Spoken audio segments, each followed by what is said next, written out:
Arguably the two best college football coaches in the world, Nick Saban and Urban Meyer, they're retired. They're not coaching.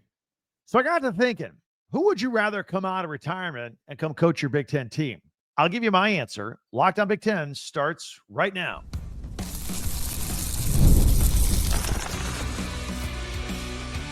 You are Locked On Big Ten, your daily podcast on the Big Ten Conference. Part of the Locked On Podcast Network, your team every day. Welcome to Locked On Big Ten. I'm Craig Sheeman, 40 years as a sports talk show host and play-by-play announcer, and I want to thank you for making us your first listen each and every day. We are free and available wherever you get your podcasts and on YouTube, part of the Locked On Podcast Network, your team every day. Hit that free subscribe button down below while you're watching and share, like, and follow so you don't miss a single episode. We're this close to 20,000 subscribers. You can push us over the top. That's our goal here. Today's episode is brought to you by Monarch Money. Take control of your finances with Monarch Money. Use the code LOCKEDONCollege at monarchmoney.com for 50% off your first year. So, Nick Saban or Urban Meyer? Plus, we'll get into some recruiting news, and we'll have our picks. That's what we do on Friday nights. If you could pick one coach, Nick Saban or Urban Meyer, to come out of retirement and coach your team, which would you pick? I'll give you my answer in a minute. Former Alabama quarterback Greg McElroy opened up a distracting firestorm this week during the media's SEC kickoff earlier in the week. And he said that he knows somebody in the know that insists Nick Saban wants to unretire and coach again. Certainly, he was the greatest to ever do it. He won 6 national championships at Alabama and 1 at LSU. And he left the game 18 months ago because he and his wife, frankly, didn't like the direction that college football was going in. It was all about the money, all about transfer portals, and those things were now more important than hard work and development. So he said he's out. He's 74 years old. He's been doing a great job, by the way, wouldn't you agree? On ESPN, sitting at the ESPN game day desk every Saturday. I think he gives you some pretty good insight. He's got a firm grasp of everything that's going on in college football. He's doing some golfing and some public speaking as well. But who knows? Maybe that's not as fulfilling as his former life as a head coach. I mean, once a coach, always a coach.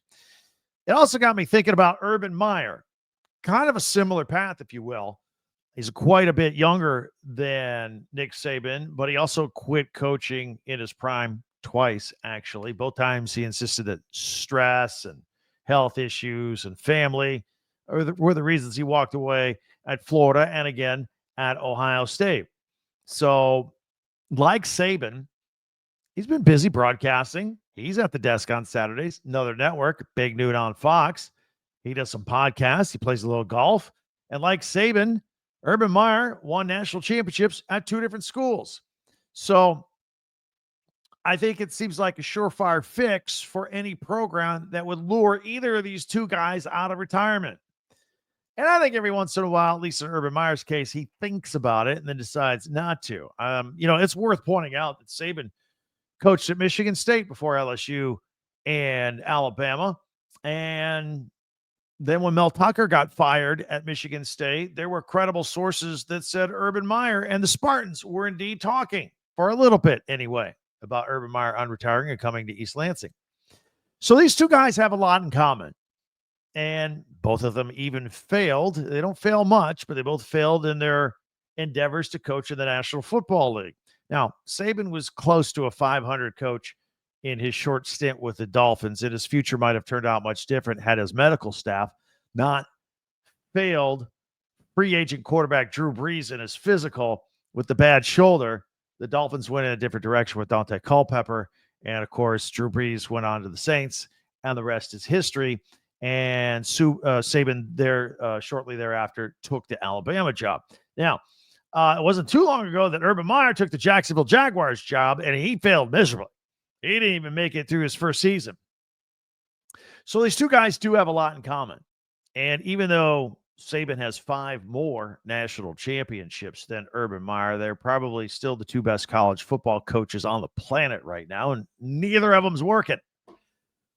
Ole Miss coach Lane Kiffin called it coaching malpractice that Saban wasn't coaching, right? And again, Saban age maybe is a factor. 74 is the new 64. I don't know. Urban's just 61. So if these guys came out of retirement, where would they go? We talked about it from our Big Ten perspective 2 days ago and wondered if Saban would take the USC job if, for example, Lincoln Riley fell short this year. Or maybe Michigan, if the NCAA goes scorched earth on Sharon Moore for the whole Spygate hearing thing, which, by the way, we still haven't heard the final decision on that. We're still awaiting that, and we'll see if Michigan and Sharon Moore's self-imposed 2-game suspension is enough. Hopefully for Michigan's case, it will be. I think Urban Meyer, I think he's always wanted that Notre Dame job, and it just never worked out time-wise. And Marcus Freeman's on a roll right now. He's not, unless he goes to the NFL, and that job's not opening up anytime soon. But I can absolutely see Urban Meyer going after a marquee job like USC, for example, if it opens, since we were talking about USC this week. And they got everything in place. New facilities, #1 recruiting class, everything's in place. The history, big-time program, blue blood program of college football. But we all agree Michigan's a non-starter for Urban, right? If that job did somehow open up, no way Michigan and Urban Meyer, right? Right? So if these guys are available, which one would you want? I mean, right off the bat, I would say Saban. I think he's the best of the best. But at 74, it would be a short 3-year run at best if he came out of retirement. So again, he would have to go to an already established program that wasn't broken down, and those are rare that they're looking for new coaches under those scenarios. But I don't think he's going to take a rebuild. Let's put it that way. And I also think Ohio State fan would drop Ryan Day in a minute to bring Urban back. And that said, with all due respect to Ryan Day, if you're an everydayer on this podcast, you know I always defend Ryan Day. Even the people after another Michigan loss were like, oh, what are we going to do? And then he ended up winning a national championship. Guy's won almost 90% of his games, and he's won a national championship. But Urban never lost to Michigan. Am I wrong, Buckeye fans? You would drop Ryan Day to take Urban Meyer back, right? You would. Let's be honest about it. I'm not saying that's right. I'm not saying that's the right move. But that's what would happen, right? All right. In Saban's case, he's older. He's 74. Kind of interested to see how this whole thing in North Carolina with 73-year-old Bill Belichick plays out and the aftermath of which, because I don't think he's going to be there very long. 1 year to 3 years tops. So we'll say, not that Saban would take that job. I'm just saying what happens to a program that does a kind of a quick short-term fix like that? I don't know. Urban, by the way, he probably wouldn't be a long-term fix if he came out of retirement and coached again as well. He seems to burn out every 5 to 6 years. Everywhere he's gone, he's had a short stint. Bowling Green and Utah were just 2 years while he was climbing the ladder of college football. Florida was 6 years. Ohio State was 7 years. But he won everywhere he went, and he won quickly. That's what athletic directors and school presidents are looking for. But he makes a lot of money just to do games on Saturday and do a little podcast. He probably makes more money doing that than he would coaching. It's amazing. So, by the way, if you are curious, Saban and Meyer faced each other head-to-head as coaches 4 times. You know what the record is? 2-2. Urban's Gators beat Saban and Alabama 31-20 in the 2008 SEC title game. Alabama returned to favor the next year, 32-13. Alabama defeated Florida 31-6 in the 2010 regular season. That was a beatdown. And Urban's Ohio State beat Alabama 42-35 in the 2014 college football playoff semifinal. I was on the way to the Buckeyes national championship with Urban. So anyway, I would love to get your comments all mixed up on this. Who would you take? Nick Saban or Urban Meyer? Let's have some fun, right? It's like the last weekend before Big Ten Media Days, then it's practice, and then it's games. I thought we'd do a fun topic here going into the weekend. Who would you rather have, Nick Saban or Urban Meyer, to coach your favorite football team. Be sure to hit that subscribe button down below. It's free, and we're this close to 20,000 subscribers. Put us over the top. That was our goal before football season. We're going to get it. Started off with 1,000 2 years ago. So thank you for those of you that have already done so. Don't forget, you could share, follow, and like Locked On Big Ten. That'll help us out a lot. And don't forget, we have a website, talkbig10.com, where all of our podcasts go. And also, you can get Big Ten merchandise there on the spot as well. Lots to cover here. Lots of recruiting, wins and losses. Michigan got a Big 12 flip. And bad news for Wisconsin. Plus, we have our futures picks in our pick segment. That's all coming up in 1 minute right here on Locked On Big Ten.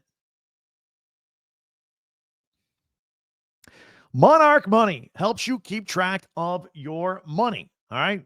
You ever wish handling your money was easier?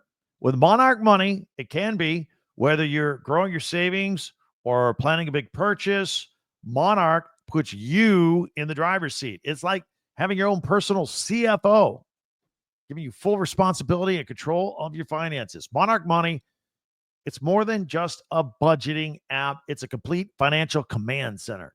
You can track all of your accounts, your investments, your spending all in one place. All your apps from this bank and this credit card, just boom, pull it all together.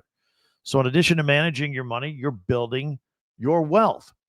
And super easy to use. Help you find if you got too many subscriptions out there. You can bring in your spouse or your significant other's finances all together with yours. Very easy. One-stop shop to check it all out. Take control of your finances with Monarch Money. Use the code LOCKEDONCollege at monarchmoney.com for 50% off your first year. That's monarchmoney.com. Code LOCKEDONCollege for half off your first year. So check that out. Once again, monarchmoney.com.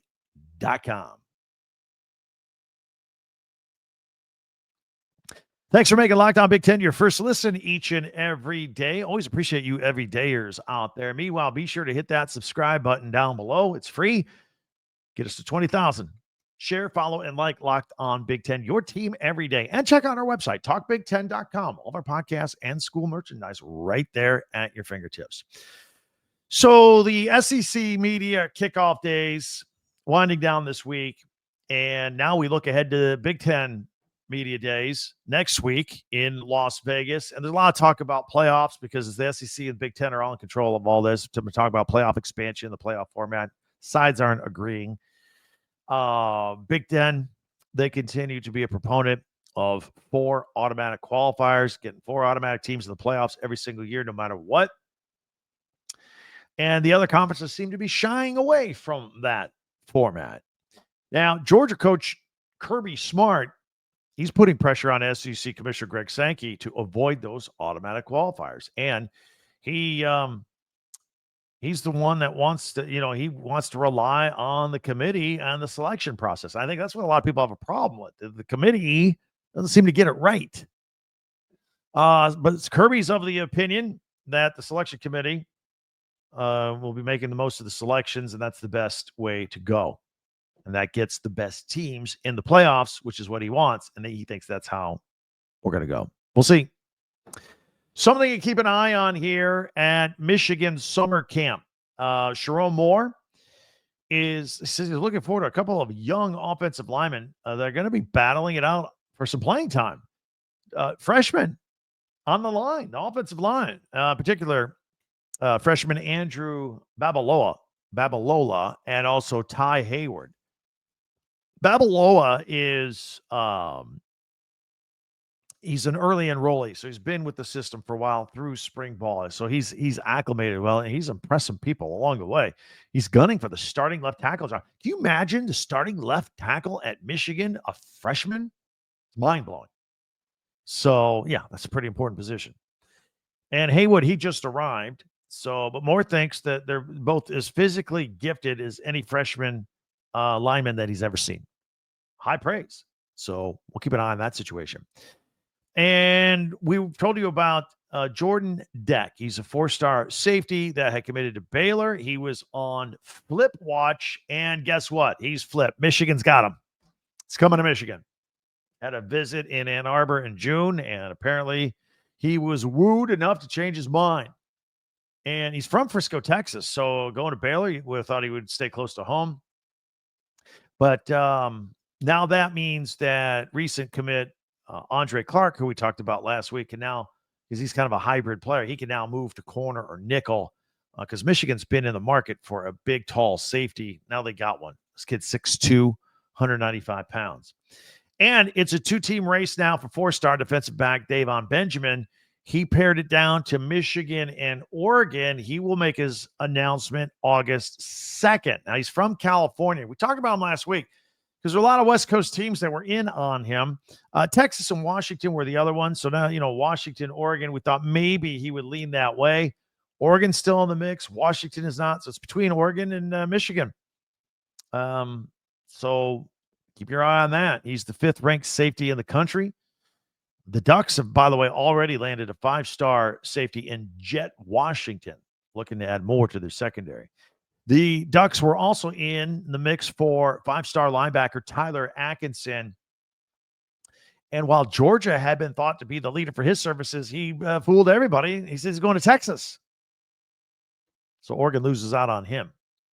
Let's talk about UCLA and Deshaun Foster for a minute. We mentioned a couple days ago that the Bruins had a couple of Massachusetts high school teammates that they got together on the recruiting trail. They're both coming to UCLA, both coming from Massachusetts on the East Coast all the way out to UCLA together, and from Tabor Academy.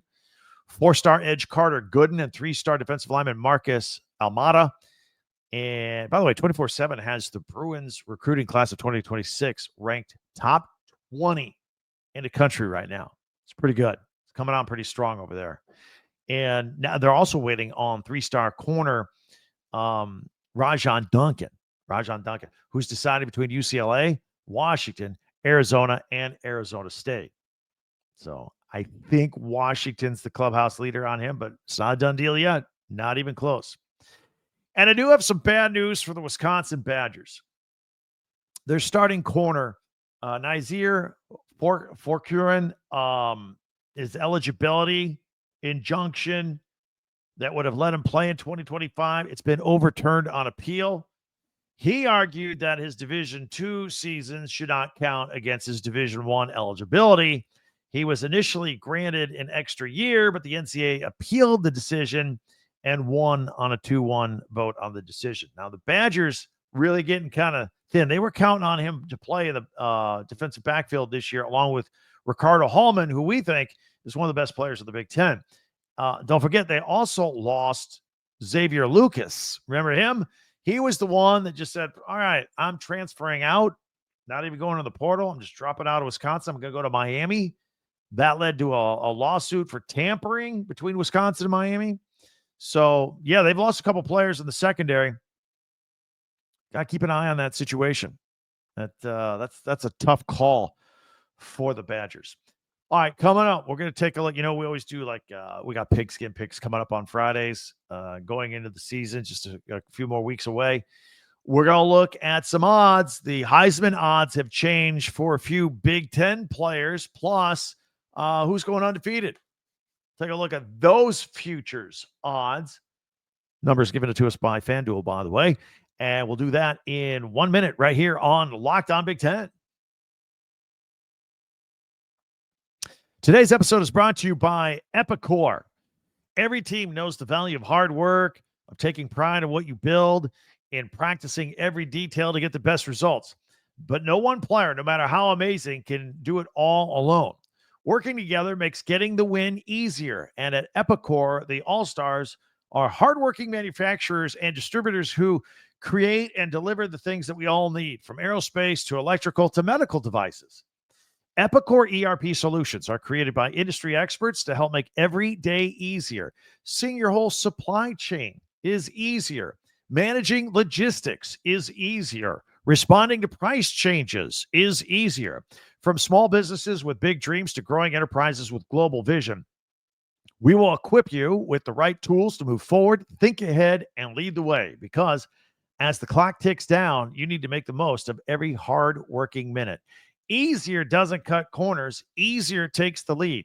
Discover your success at www.easierwithepicor.com. That's www.easierwithepicor.com. easier with Epicor.com.